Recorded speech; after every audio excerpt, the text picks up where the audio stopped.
One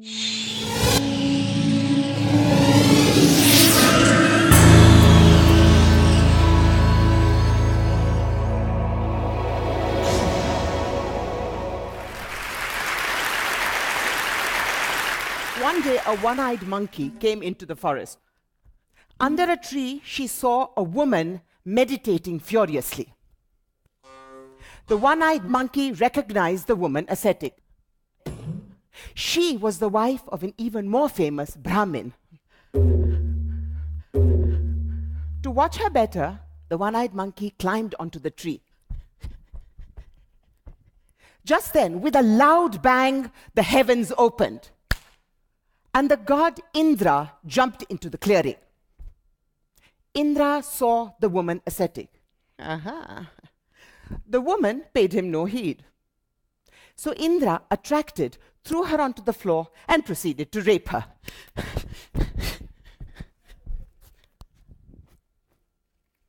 Then Indra disappeared, and the woman's husband, the Brahmin, appeared. Ram, Ram, Ram. He realized at once what had happened, so he petitioned the higher gods so that he may have justice. So the god Vishnu arrived. Are there any witnesses?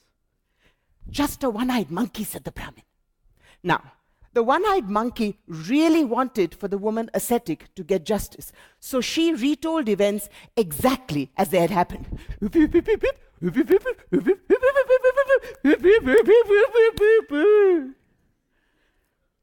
Vishnu gave his judgment.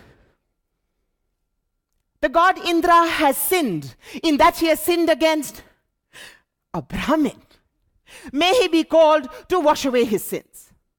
So Indra arrived and performed the sacrifice of the horse. And so it transpired that a horse was killed. A god was made sin-free.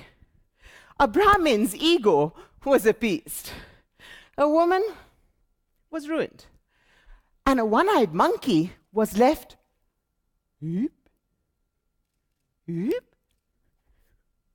whoop, very confused at what we humans call justice. In India, there is a rape every 3 minutes. In India, only 25% of rapes come to a police station.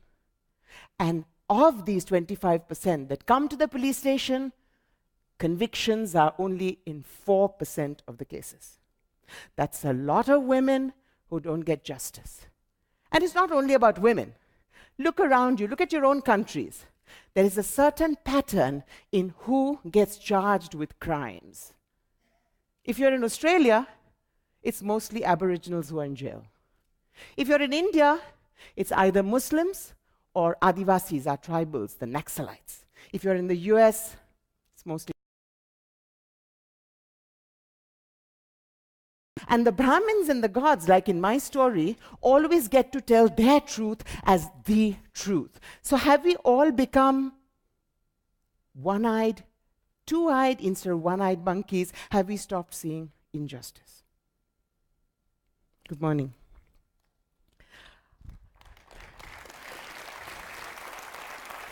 You know, I have told this story close to 550 times in audiences in 40 countries, to school students, to black tie dinners at the Smithsonian, and so on and so forth. Every time it hits something. Now, if I were to go into the same crowd and say, I want to lecture you about justice and injustice, they would say, thank you very much, we have other things to do. And that is the astonishing power of art. Art can go through where other things can't. You can't have barriers because it breaks through your prejudices, breaks through everything that you have as your mask, as I am this, I am that, I am that. No, it breaks through those and it reaches somewhere where other things don't. And in a world when attitudes are so difficult to change, we need a language that reaches through. Hitler knew it. He used Wagner to make all the Nazis feel wonderful and Aryan. And Mr. Berlusconi knows it as he sits atop this huge empire of media and television and so on and so forth. And all the wonderful creative minds who are in the advertising agencies and who help corporates sell us things that we absolutely don't require, they also know the power of the arts. For me, it came very early. When I was a young child, my mother, who's a choreographer, came upon a phenomenon that worried her. It was a phenomenon where young brides were committing suicide in rural Gujarat because they were being forced to bring more and more money for their in-laws' families. And she created a dance piece, which then Prime Minister Nehru saw. He came to talk to her and said, "What is this about?" She told him, and he set out the first inquiry into what today we call dowry deaths. Imagine a dance piece for the first inquiry into something that even today kills thousands of women. Many years later, when I was working with the director Peter Brook in the Mahabharata, playing this feisty, feminine feminist called Draupadi, I had similar experiences. Big, fat, black mamas in the Bronx used to come and say, "Hey girl, that's it." And then these trendy young things in the Sorbonne would say, "Madame Draupadi, on n'est pas féministe, mais ça, ça." And then Aboriginal women in Africa would come and say, "This is it." And I thought, this is what we need as a language. We had somebody from public health, and Devdutt also mentioned public health. Well, millions of people around the world die of waterborne disease every year. And that's because there is no clean water to drink, or in countries like India, people don't know that they need to soap their hands before defecation. So, what do? They drink the water they know is dirty, they get cholera, they get diarrhea, they get jaundice, and they die. And governments have not been able to provide clean water. They try and build it, they try and build pipelines, it doesn't happen. And the MNCs give them machines that they cannot afford. So what do? Do you let them die? Well, somebody had a great idea. And it was a simple idea. It was an idea that could not profit anybody, but would help health in every field. Most houses in Asia and India have a cotton garment. And it was discovered, and WHO endorses this, that a clean cotton garment folded 8 times over can reduce bacteria up to 80% for water sieved through it. So why aren't governments blaring this on television? Why isn't it on every poster across the third world? Because there's no profit in it. Because nobody can get a kickback. But it still needs to get to people. And here is one of the ways we get it to people. જો આ machine તો કેટલું મોંઘું આવે બેટા, એના કરતા આ તારે લાકડા બાળવાની જરૂર નહીં કે ગેસ બાળવાની જરૂર નહીં અને મશીન લાવવાની જરૂર નહીં, અને આપણને ચોખ્ખું પાણી મળે ને એવો રસ્તો છે માર્કેટ. બોલ દાદાજી. હા તો કેવો રસ્તો બતાવો ને. જો તારી જોડે પેલી સુતરાવ સાડી પડી છે એ લઈ આવ. જા જા દાદાજી. મને પણ કોને ઉપાય દાદાજી? કોને બેટા? તને પણ કહું છું. લો દાદા સાડી. હા સાડી ચોખ્ખી છે ને બેટા? હા દાદા ચોખ્ખી છે. તો હવે છે ને હું કહું એમ કર, આના 8 પડવા આવે. સારું દાદા. અને બેટા તું ગણજે. મને ગણતા નહીં. હું ગણીશ. 1 2 3 4 પડા વડાય, પાણીમાંથી કચરો દૂર કરાય. 1 2 3 4 પડા વડાય, પાણીમાંથી કચરો દૂર કરાય. 5 6 7 8 પડા વડાય, પાણી એકદમ ચોખ્ખું થાય. 5 6 7 8 પડા વડાય, પાણી એકદમ ચોખ્ખું થાય. દાદા આ વળી ગયા સાડીના 8 પડ. હા, અને આ તૈયાર થઈ ગઈ આપણી સુતરાવ સાડીની ગરણી.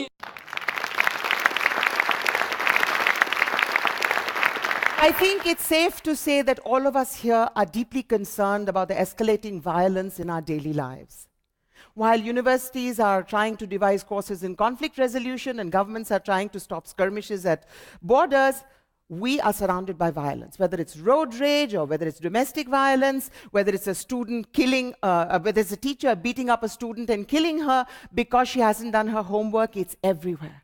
So why are we not doing something to actually attend that problem on a day-to-day basis? What are we doing to try and make children and young people realize that violence is something that we indulge in, that we can stop, and that there are other ways of actually taking violence, taking anger, taking frustrations into different things that do not harm other people? Well, here is one such way. Look at you. You are peaceful people. Your parents were peaceful people. Your grandparents were peaceful people. So much peace in one place? How could it be otherwise? But what if, yes, what if one little gene in you has been trying to get through? From your beginnings in Africa to each generation, they've been passed on to you in your creation. It's a secret urge hiding deep in you. And if it's in you, it's in me too. Oh dear. It's what made you snatch your baby brother, step on a cockroach, scratch your mother. It's a feeling that wells up from deep inside when your husband comes home drunk and you wanna turn it high. Want to kill that cyclist on the way to work and string up your cousin cause she's such a jerk. Oh dear. And as for outsiders, white, black or brown, tar and feather them and whip them out of town. It's a little gene. It's small and it's mean. Too small for detection. It's your built-in protection. Adrenaline, kill. It will give you the will. Yes, you better face it cause you can't displace it. You are weak and oh hell, weak and deep. Cause you're either a victim or on top like me.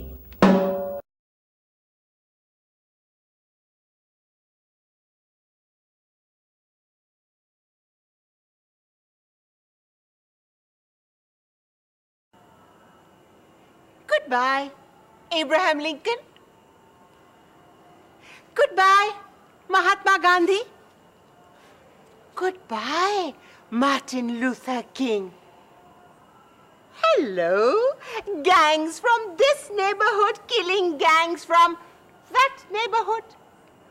Hello, governments of rich countries selling arms to governments of poor countries who can't even afford to give them food. Hello, civilization. Hello, 21st century. Look what Look what they've done.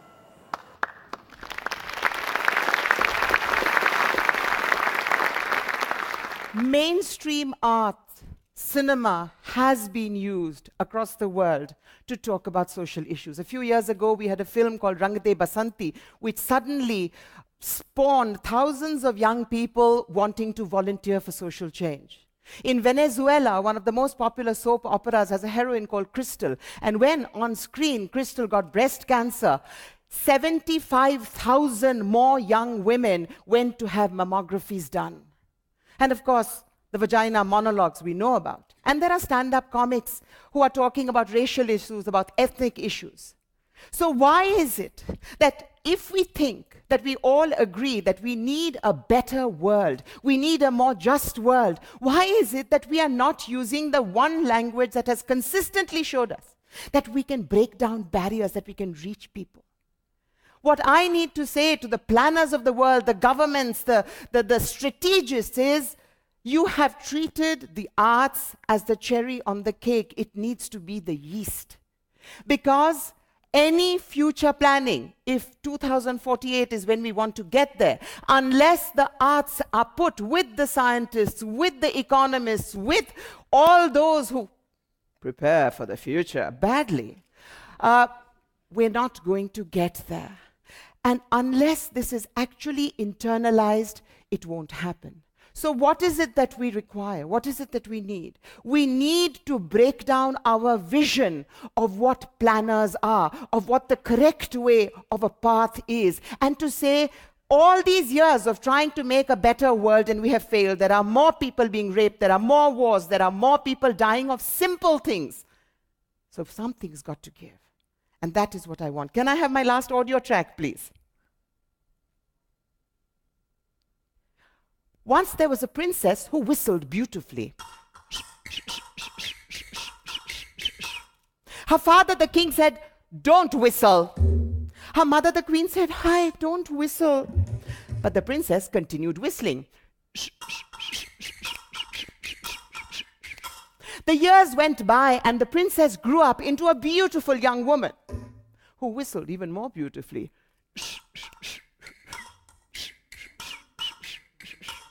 Her father, the king, said, "Who will marry a whistling princess?" Her mother, the queen, said, "Who will marry a whistling princess?"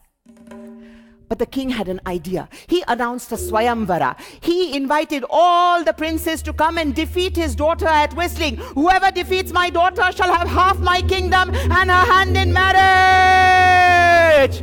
Soon the palace filled with princes whistling. Some whistled badly. Some whistled well. But nobody could defeat the princess. "Now what shall we do?" said the king. "Now what shall we do?" said the queen. But the princess said, "Father, mother, don't worry. I have an idea. I am going to go to each of these young men and I'm going to ask them if they defeated correctly. And if somebody answers, that shall be my question." So she went up to each and said, "Do you accept that I have defeated you?" And they said, "Me? Defeat a woman? No, no way. That's impossible. No, no, no, no, no, that's not possible." Till finally one prince said, "Princess, I accept. You have defeated me." She said, "Father, mother, this man shall be my wife."